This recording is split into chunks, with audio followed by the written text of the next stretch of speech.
As widely expected, Seoul's central bank has announced it is keeping its benchmark interest rate steady for the 13th session in a row at 3.5%.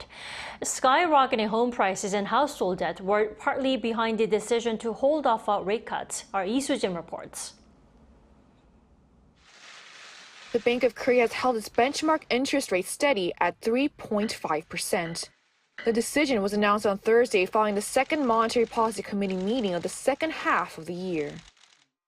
We have unanimously decided that it would be appropriate to maintain our current monetary tightening stance while inflation is slowing, because we need to monitor the impact that real estate policies and global risk aversion will have on financial stability.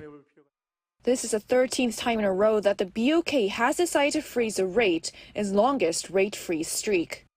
The base rate was last raised in January 2023 to the current 3.5% and has been left steady since then. The rate freeze decision this month comes despite inflation remaining in the 2% range for 4 months straight. Recent data shows that the country's consumer price index, a key gauge of inflation, rose 2.6% in July compared to the same month the year before.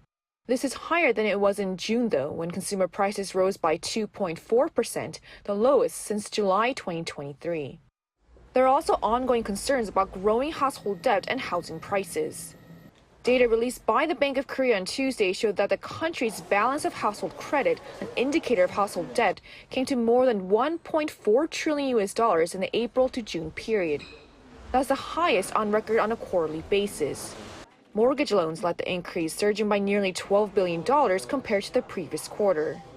This comes as home prices in Seoul went up by 0.76% compared to the previous month in July, the largest rise seen since December 2019, according to Korea Real Estate Board.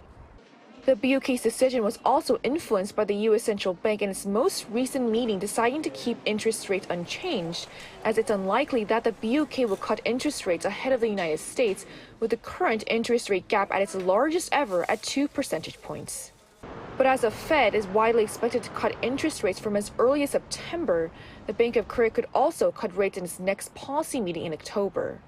Also on Thursday, the BOK lowered its economic growth outlook for this year to 2.4% from the previously forecast 2.5%. And this year's inflation forecast was also lowered from 2.6% to 2.5%.